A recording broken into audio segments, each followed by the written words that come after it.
To my class. I am तुमसे त्यागी और biology educator और NEET rank list channel. So उम्मीद कर रही हूँ आप लोग बहुत अच्छे होंगे। चलिए स्टार्ट करते हैं आज के टॉपिक के साथ में जो होने वाला है general characters of fungi. Alright students, so fungi kingdom जो है एक ऐसा किंगडम है जहां पे आपको ऑर्गेनिजम्स मिलेंगे एकदम यूकैरियोटिक, और उसके साथ साथ ये पहला ऐसा किंगडम है after your Monera and protista जहां पे हमको मल्टी सेल्यूलर ऑर्गेनिजम्स देखने को मिलते हैं।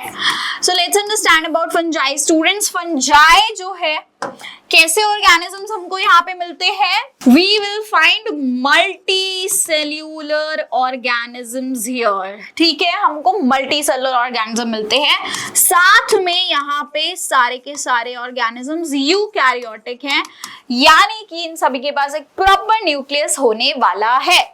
ऑलराइट, मल्टी सेल्यूलर ऑर्गेनिजम्स की अगर हम बात करें बच्चों, तो यहाँ पे जो मल्टी सेल्यूलर स्ट्रक्चर इनका है कैसा होता है ना, it is a filamentous structure.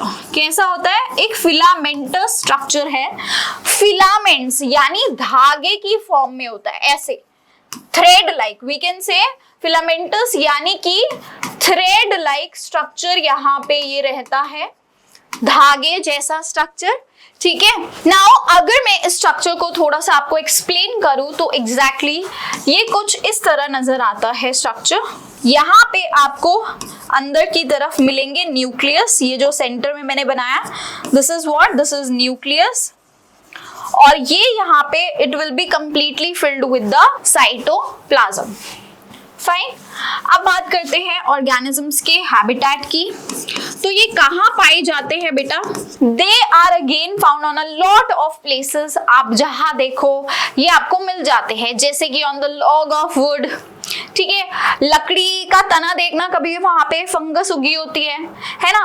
हमारी ब्रेड को ही देख लो, हाँ, so we can say everywhere. ठीक है, बहुत जगह मिलती है, जैसे कि एग्जाम्पल्स हमारी ब्रेड मोल्ड। आपने देखी है कभी ब्रेड मोल्ड? ब्रेड के ऊपर इस तरह से व्हाइट व्हाइट कलर की फंगस लग जाती है अगर आप उसको कुछ समय तक छोड़ दो। ठीक है, आपने कभी देखा लंच बॉक्स को आप खोलते हैं और उसमें से इतनी गंदी स्मेल आ रही होती है, वो पूरा ग्रीन ग्रीन सा हो रखा होता है अगर आपने 2-3 दिन तक टिफिन बॉक्स को नहीं खोला है, राइट? तो क्या होगा, होता है ना ऐसा, बहुत बड़ी छुट्टी हो जाती है और आप कई दिन तक अपने लंच बॉक्स को खोलते ही नहीं है और वो बैग में ही पड़ा रहता है, और जब मंडे आता है, जब आपको लंच बॉक्स निकालना पड़ता है, तो उसमें से बहुत ज्यादा स्मेल आ रही होती है। So that greenish coloured structures are nothing but the fungus. And then उसके अलावा आपने कभी देखा है सरसों होता है ना, मस्टर्ड के प्लांट के ऊपर कुछ ऐसे पैचेस से रहते हैं। ठीक है, that is again your what, fungus. Fungus कई तरह से मिलती है, रस्ट की फॉर्म में, स्मट की फॉर्म में। ठीक है, बहुत सारी तरह से हमको मिलती है। हमारे टोड स्टूल्स, राइट, इवन जो खाने वाली होती है, जैसे कि मशरूम्स, सारी मशरूम्स खाने वाली नहीं होती है, कुछ मशरूम्स ही एडिबल होती है। ठीक है, सम आर वाइल्ड मशरूम्स, और वो अगर खा लोगे तो वो जहरीली होती है। ठीक है, ये बात भी याद रखना कि सब मशरूम्स हमारी पिज्जा की टॉपिंग नहीं बन सकती है, राइट? तो ये सभी चीजें क्या है, they are all. And how can you forget about your penicillium के बारे में हम कैसे भूल सकते हैं, जहां से हमको सबसे पहली एंटीबायोटिक मिली थी, right? So they are all the examples of your fungi, right? Fungi को ग्रो करने के लिए हमेशा कैसा एनवायरनमेंट चाहिए होता है बच्चे? फंजाई को ग्रो करने के लिए कैसा एनवायरनमेंट चाहिए होता है? Warm and humid. ठीक है, वार्म एंड ह्यूमिड, जहां पे भी वार्म यानी हल्का सा गर्म, जहां पे हल्की सी आपको क्या वो फील हो रही है कि वहां पे टेम्परेचर थोड़ा सा है। ठीक है, बहुत ऐसे झुलसती हुई गर्मी नहीं, वार्म, एंड साथ में वहां पे एनवायरनमेंट के अंदर ह्यूमिडिटी है, मॉइस्चर है। ठीक है, तो ऐसे टेम्परेचर में फंगस सबसे ज्यादा ग्रो करती है। आप लोगों ने देखा होगा कि इवन ह्यूमंस के अंदर जो फंगल डिजीजेस होती है वो सबसे ज्यादा कब देखने को मिलती है? रेनी सीजन्स के टाइम पे, है ना। होता है ना ऐसा। तो ऐसा क्यों होता है? क्योंकि रेनी सीजन जब होता है तो उस समय बारिश तो हो जाती है, लेकिन उसके बाद में एनवायरमेंट में ह्यूमिडिटी होना स्टार्ट हो जाती है और गर्म टेम्परेचर होता है। रेनी सीजन के टाइम पे ठंडी तो होती नहीं, तो ऐसे टाइम पे क्या होता है ना, वो वार्म और मॉइस्चर दोनों मिलके फंगस को ग्रो करने में हेल्प करता है। ठीक है, राइट। और इसीलिए हमें क्या करना चाहिए, हम कैसे बचा सकते हैं अपने खाने को फंगस लगने से? उसको रेफ्रिजरेट करके। इसीलिए मम्मी बोलती है ना, खाना अगर नहीं खाना बेटा, रात में अगर कुछ बच गया and if you want to consume it, you can consume it the next day. वैसे नहीं खाना चाहिए रात का बासी खाना, बट इन केस कुछ ऐसा है जैसे करेला होता है, you can eat it the next day, right. कुछ ऐसी सब्जियां होती हैं जो नहीं खराब होती हैं, तो आप उसको फ्रिज में स्टोर करते हैं। लेकिन अगर करेला भी बाहर रखा है, इतनी सड़ी गर्मी में बाहर रखा छोड़ दिया, तो उसमें भी फंगस आ जाएगा भाई। ठीक है, तो आपको क्या करना होता है, next day you can eat it, but the condition is कि आपको उसको रेफ्रिजरेट करना है। रेफ्रिजरेशन से क्या होगा, टेम्परेचर एकदम लो मिलेगा उसको और वहां कोई भी फंगस ग्रो नहीं कर पाएगी। क्लियर? ठीक है, चलिए इतनी बात सबको समझ में आ गई है। नाउ स्टूडेंट्स मैं इस स्ट्रक्चर को की बात कर रही थी आपको, इस तरह से हमारा ये स्ट्रक्चर रहता है, राइट।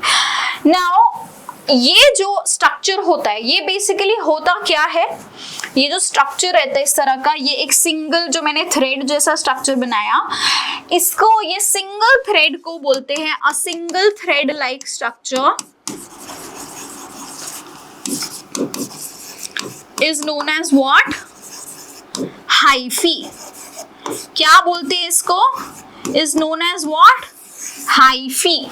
ठीक है, ये जो सिंगल ऐसे धागे जैसा स्ट्रक्चर होगा इसको बोलेंगे हाइफी। ये मैं थोड़ा जूम करके दिखा रही हूँ, नहीं तो ये सिंगल ऐसा थ्रेड है।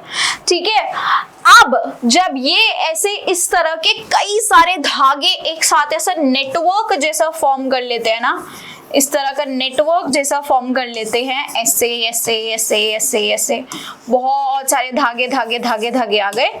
ठीक है, तो इसको क्या बोलेंगे बेटा हम, इस स्ट्रक्चर को हम क्या बोलेंगे, इस स्ट्रक्चर को हम बोलेंगे, ये इस तरह से दिखाई देता है, ऐसे बहुत सारे धागे धागे धागे। ये जूम्ड स्ट्रक्चर है, ये zoomed आउट स्ट्रक्चर है। ठीक है, ये zoomed इन, ये zoomed आउट। ठीक है, सिमिलरली zoomed इन zoomed आउट, राइट।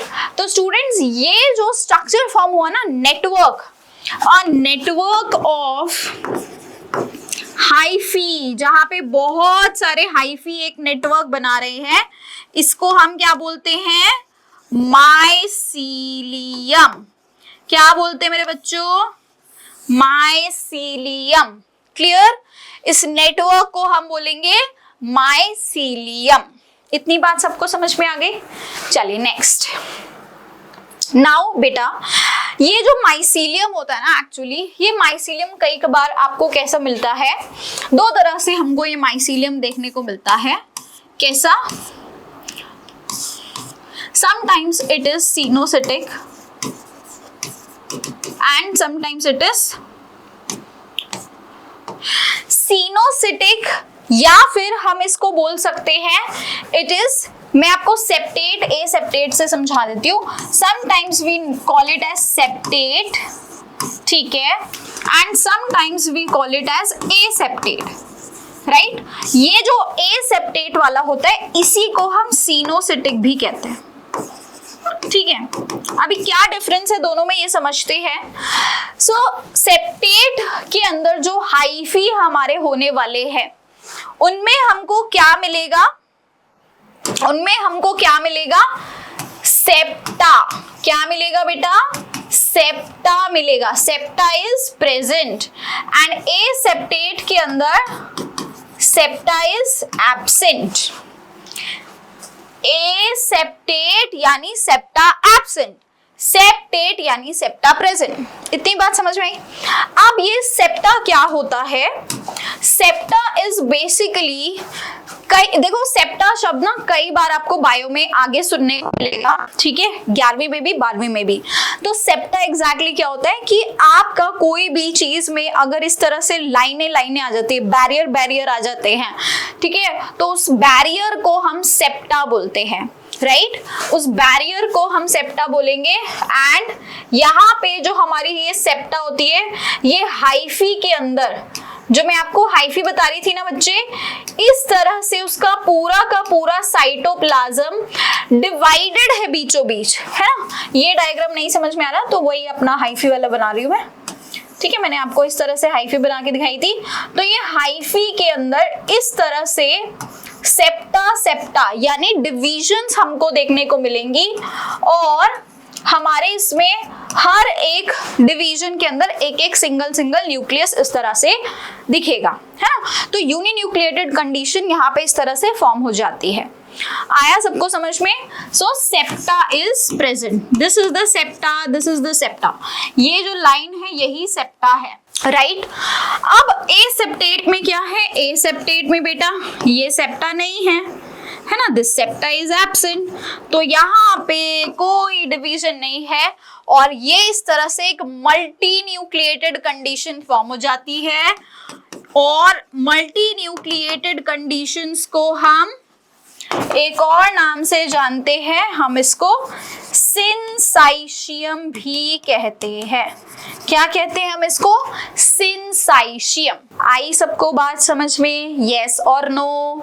सेप्टा यानी कि डिविजन्स, ठीक है। और जहां सेप्टा नहीं है यानी कि वो एसेप्टेट है, सिनोसिटिक है, यहाँ पे हमारा मल्टी न्यूक्लिएटेड कंडीशन फॉर्म हो जाती है। क्लियर? अब ये हो गए हमारे सिनोसिटिक, एसेप्टेट और सेप्टेट हाइफे की, ठीक है। अब ये जो माइसीलियम होता है, ये हमको ब्रांच्ड भी मिल सकते हैं और अनब्रांच्ड भी मिल सकते हैं। अब ये भी कोई हाईफाई चीज नहीं बताई मैंने। ब्रांच्ड यानी कि जहां पे हमको हाइफे की ब्रांचिंग इस तरह से नजर आएगी, और अनब्रांच जहां पे हाइफी एक सिंगल रहेगा, यहाँ पे हमको ब्रांचिंग दिखेगी, है ना, इस तरह से ब्रांचिंग दिखेगी, और यहाँ पे हाइफी सिंगल रहेगा। आया सबको समझ में? यस और नो? ठीक है, क्लियर हो गया? यस और नो, यस और नो, यस और नो, इस तरह से हमारा हाइफी यहाँ पे नजर आता है, ठीक है। ये क्या हो गया? ब्रांच्ड हो गया। अब ब्रांच सेप्टेट भी हो सकता है, अनब्रांच्ड में there is no further branching, ठीक है। डन जी, आया सबको समझ? चलिए अब लास्ट आते हैं, हम बात करते हैं यहाँ पे रिप्रोडक्शन की, ठीक है। तो रिप्रोडक्शन फंगस के अंदर कैसे दिखता है? स्टूडेंट्स, 3 तरह से हमको रिप्रोडक्शन देखने को मिलता है हमारे फंगस के अंदर। सबसे पहला अगर हम बात करते हैं फंजाई के अंदर किस तरह से रिप्रोडक्शन होता है, दैट इज एसेक्सुअल, या एसेक्सुअल भी नहीं बोलेंगे उसको, हम वेजिटेटिव बोलेंगे, ठीक है, वेजिटेटिव, देन एसेक्सुअल और फिर सेक्सुअल। वेजिटेटिव यानी वेजिटेटिवली, सिंपली वहां पे आइदर थ्रू द फिजन, क्या क्या होता है वेजिटेटिव में? फिजन होता है ना।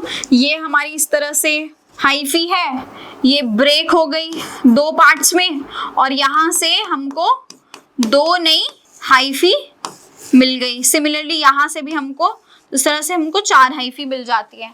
तो ये हो गया फिजन, ठीक है। फिजन के अलावा हमको यहाँ पे दिखता है बडिंग। बडिंग हमको दिखता है ईस्ट के अंदर। East is the only unicellular fungi found, otherwise सारे हमारे जो फंजाई हैं वो मल्टी सेल्यूलर हैं, ठीक है। ईस्ट कैसा होता है? यूनिसेल्यूलर, एक्सेप्शन है ये बेटा, ठीक है। तो ईस्ट हमारा इस तरह रहता है, ठीक है, और यहाँ पे इस तरह से एक बड फॉर्म हो जाती है। आपने पढ़ा है बचपन में बडिंग, है ना। तो ये बड जब पूरी तरह से इस तरह से बड़ी हो जाती है तो यहाँ से डिटैच होके और ये डॉटर हमको ईस्ट मिल जाती है। इस प्रोसेस को बडिंग कहते हैं। देन इसके अलावा हमको क्या देखने को मिलता है? We also see the fragmentation here. तो फ्रैगमेंटेशन में भी यही होता है बेटा, फ्रैगमेंट्स में ब्रेक हो जाएगी और जो वहाँ पे वो फ्रैगमेंट्स हैं उनके पार्ट्स, उनके सेल्स दोबारा से रीजनरेट करके न्यू इंडिविजुअल्स बना देते हैं। क्लियर? अब आते हैं एसेक्सुअल पे। तो asexual reproduction happens through the asexual spores, there are specialised spores for that. ठीक है, जैसे कि हमारे यहाँ पे होते हैं, वी हैव oospores हियर, ठीक है, and then in the case of your sexual spores यहाँ पे हमको स्पेशल अलग से क्या मिलते हैं, रिप्रोडक्टिव स्पोर्स। ठीक है, दोनों में अलग अलग स्पेसिफिक स्पोर्स प्रेजेंट होते हैं जिनकी वजह से हमको यहाँ पे क्या देखने को मिलता है, एसेक्सुअल और sexual reproduction. Right, sexual spores के एग्जाम्पल है, जैसे कि अगर मैं बात करती हूँ एस्कोस्कार्प्स में, तो एस्कोस्कार्प्स में हमारे क्या रहते हैं, एस्कोस्पोर्स। ठीक है, बेसिडियोकार्प्स में हमारे रहते हैं बेसिडियोमाइसीड्स बेसिकली। तो बेसिडियोकार्प्स और एस्कोकार्प्स हमारी फ्रूटिंग बॉडीज होती हैं जिनमें से ये स्पोर्स प्रोड्यूस होते हैं। I will talk about all this thing later on. ठीक है, इसको हम बाद में डिटेल में डिस्कस करेंगे। तो बेसिडियोस्पोर्स ये सारे क्या होते हैं बेटा, zygospores, they are all the reproductive spores. ठीक है, और यहाँ पे जैसे कि कोनिडिया हो गए, दे आर एसेक्सुअल स्पोर्स, है ना। तो यहाँ पे हमको क्या मिलते हैं, हमको एसेक्सुअल स्पोर्स देखने को मिलते हैं। इन स्पोर्स की फॉर्मेशन स्टूडेंट्स कैसे होती है, या तो it happens through the meiosis, अगर मियोसिस से हो रही है तो मियोस्पोर्स बोलेंगे। तो मियोसिस से कहाँ आएगा, ऑब्वियसली सेक्सुअल में। तो ये वाले ज्यादातर स्पोर्स क्या रहते हैं हमारे, ये मियोस्पोर्स होते हैं क्योंकि ये मियोसिस से बनते हैं। यहाँ ऑब्वियसली स्पोर की फॉर्मेशन 2n से n होगी, मियोसिस होगा, रिडक्शन होगा। Whereas ये एसेक्सुअल स्पोर्स कैसे फॉर्म होते हैं, थ्रू दी सिंपली हमारा माइटोसिस से। तो इसीलिए इनको माइटोस्पोर्स कहते हैं क्योंकि ये माइटोसिस से फॉर्म होते हैं, यानी n से n फॉर्म होंगे। Alright, and some of them are formed exogenously, यानी वो आपके ऑर्गेनिज्म के इस तरह से, मान लो आपका जैसे पेनिसिलियम है ना, तो ये पेनिसिलियम के बाहर इस तरह से फॉर्म हो जाते हैं। ये कोनिडिया जो होते हैं ना, वो इस तरह से बाहर ही फॉर्म होते हैं। So this type of formation is known as exogenous formation. And जब ऑर्गेनिज्म के अंदर फॉर्म हो रहा है, जैसे एस्कोस्पोर्स में होता है, एस्कोस्पोर्स कैसे फॉर्म होते हैं, ये हमारा एस्कस रहता है इस तरह से, और अंदर अंदर इस तरह से स्पोर्स फॉर्म होंगे ऑर्गेनिज्म के अंदर। तो ये हमारा एंडोजीनस स्पोर फॉर्मेशन रहता है। I hope you guys understood with the next topic जो कि हम करेंगे अगली क्लास में। Alright, so before that I would like to introduce you to the Rank Plus, which is offering you all these amazing courses at this much of the prices। ये सारे course 8वीं से लेके जेईई नीट की तैयारी करने वाले बच्चे सभी के लिए कोर्सेज है। इंडिविजुअली आप अपने कोर्सेज देख सकते हैं। यहाँ पे आपको गेमिफाइड क्विज मिलती है, स्मॉल बैच साइज मिलता है, AR VR और 3D क्लासेस मिलती है, डेली का सेल्फ एनालाइजर आपको यहाँ मिलता है, लाइव इंटरैक्टिव क्लासेस मिलती हैं, और साथ में 1-on-1 मेंटोरशिप भी यहाँ पे आपको मिलेगी। राइट, तो एडमिशन रिलेटेड अगर आप कुछ भी क्वेरी है आपकी, तो आप इस नंबर दैट इज 9116300300 पे कॉल कर सकते हैं। अदरवाइज उस नंबर पे आप व्हाट्सएप भी कर सकते हैं। Thank you so much.